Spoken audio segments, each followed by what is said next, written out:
내 죄를 내가 알렸다.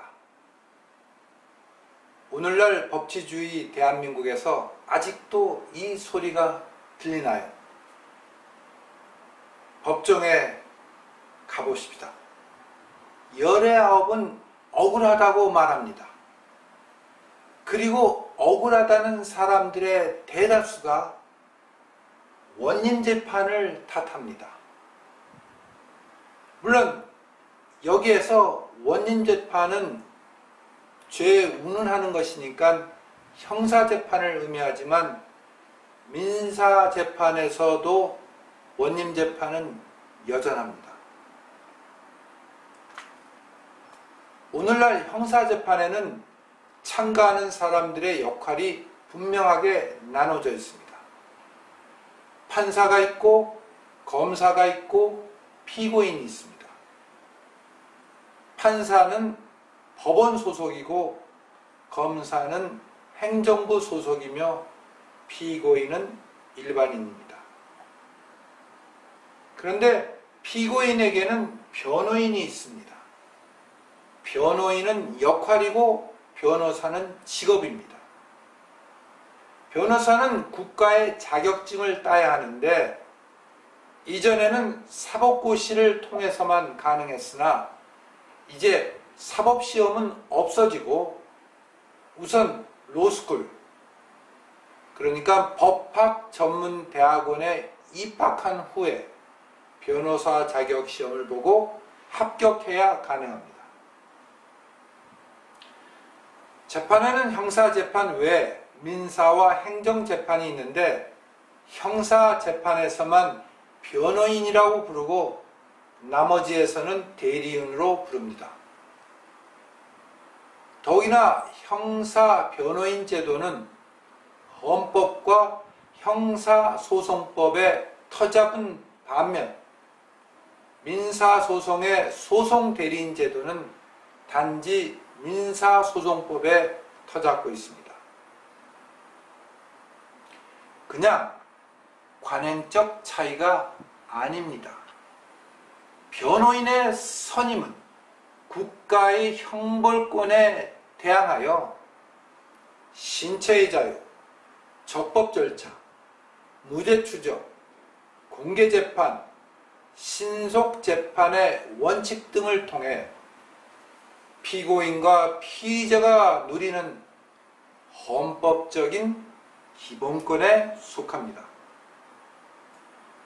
그럼 국가의 최고법인 헌법이 범죄 혐의를 받고 국가 형벌권에 마주선 개인에게 경찰, 검찰, 법원에 대응하여 피고인의 입장을 옹호하며 보호해줄 형사 변호인의 조력을 필수적이라고 보는 까닭은 무엇일까요? 다른 무엇보다도 경찰, 검찰, 법원에 대해 전문성이나 권력에서 피의자나 피고인은 비교 대상이 안 될 정도로 취약하기 때문입니다. 다시 말해서 대등한 무기로 싸울 형편이 못 되기 때문에 법률 전문가인 변호인의 도움을 받는 것을 피고인과 피의자의 권리로 법원이 규정한 것입니다. 그래야 재판이 공정할 수 있다고 본 것입니다. 그래서 피고인이 변호사를 선임할 경제적 능력이 없으면 국가가 무료로 변호사를 선임할 수 있는 국선 변호인 제도를 운영하고 있으며 이 역시 헌법사항입니다. 그래서 요즘 갈수록 많은 사람들이 무료의 국선 변호인을 선임하기 때문에 젊은 변호사나 개업 변호사를 돈 내고 선임하지 않는 경향이 뚜렷해졌습니다. 반면 돈 많고 권력 있는 사람은 대형 로펌의 변호사를, 그것도 여러 명 선임하기 때문에 형사 변호인의 양극화가 두드러지고 있습니다. 돈 없는 사람은 국선 변호사, 돈 많은 사람은 대형 로펌, 이렇게 변호사를 쓰는 패턴이 양극화되기 때문에 개업 변호사나 소형 로펌이 갈수록 설 자리가 없어지고 있습니다. 형사재판에서 가장 센 사람은 누군가? 당연히 재판장입니다. 즉 판사입니다. 원래 판사는 검사 피고인의 공방을 잘 보고 판단하여 유무죄는 물론 형량을 결정하는 역할을 맡는데, 그 엄청난 권한 때문에 헌법이 특별히 판사의 역할과 권한에 대해 제한을 가합니다. 이처럼 소송을 지휘하는, 그러니까 재판을 운영하는 법관에 대해 헌법은 법률에 의해 재판하는, 이거를 적법 절차라고 하는데, 즉 법에 따라서 재판하도록 하고, 무죄처중의 원칙, 판결이 확정될 때까지 무죄다라고 하는 원칙과 신속하고 공개적인 재판을 진행하도록 요구합니다. 궁극적으로 피고인에 대해 공정한 재판을 진행할 의무를 법관에게 지우고 있는 것입니다. 여기서 공정재판은 검사에 대해 공정하라는 뜻은 결코 아닙니다. 검사에게 불공정한 재판은 아예 현실성이 없기 때문에 헌법에서 별도로 요구할 필요가 없기 때문에 요구하지 않은 것입니다.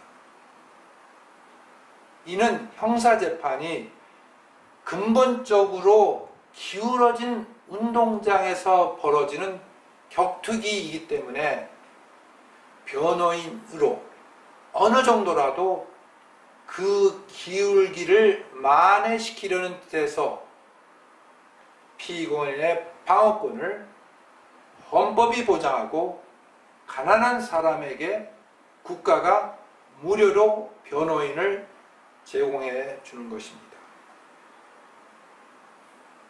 그런데 형사재판의 재판장이 아직도 조선시대의 원님처럼 행사한다.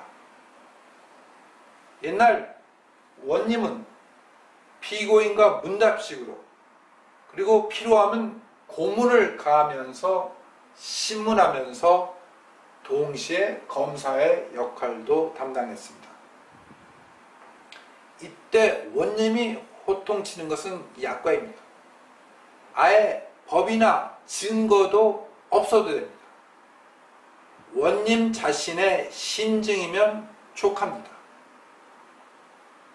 그러나 근대국가, 우리나라 역사에서는, 즉 대한민국에서는 원님은 용납되지 않습니다.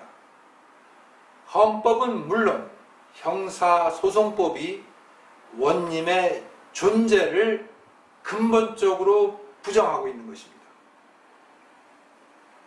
특히 형사소송법은 근대 민주화의 역사적 산물입니다. 이전에도 형법의 역사는 수천 년이지만 절차법인 형사소송법은 자유와 평등을 향해 인류가 투쟁한, 그리고 획득한 값비싼 역사의 선물입니다.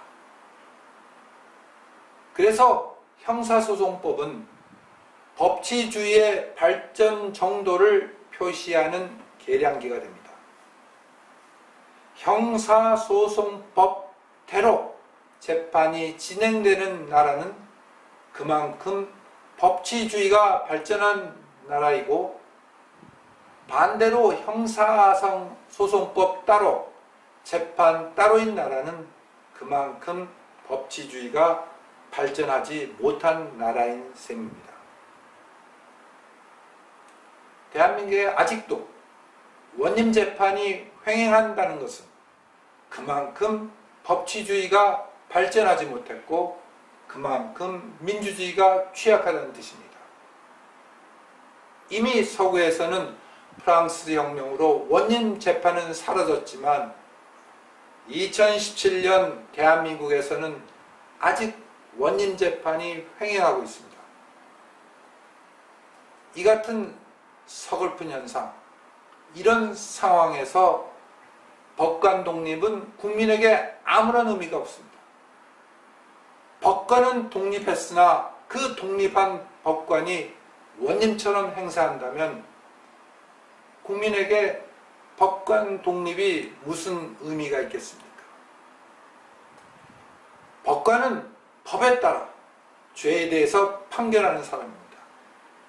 어떠한 판사도 높은 법대에 앉아 피고인이나 증인에게 장황한 훈계와 거친 말을 쏟아내서는 안 됩니다. 이렇다면 원님처럼 법을 단순한 장악한 자로서 법정의 권력자로서 군림하는 것에 불과합니다. 더욱이나 법관의 독립과 법관의 양심을 제멋대로 오해하고 그 권력을 휘두른다면 그 옛날의 원님보다 훨씬 못합니다. 왜냐하면 조선시대 원님에게는 아예 독립이니 양심 따위를 요구하지 않았기 때문입니다. 오히려 독립이나 양심을 내세워 자신의 권력 남용을 합리화하고 그에 도전하는 비판을 법관의 독립이나 양심을 침해한다고 못마땅해 합니다. 이는 무례를 넘어서서 그냥 불법한 행위입니다. 이런 판사는 헌법에 터잡아 탄핵되어 법복을 벗어야 마땅합니다. 그리고 처벌도 받아야 마땅합니다. 그런데 어떤 법관 탄핵조차도 대한민국의 역사에서는 이루어지지 않고 있습니다. 그래서 원님의 목소리가 대한민국의 법정에서 여전히 쩡쩡 울리고 있는 것입니다. 내 놈이 내 죄를 알겠다.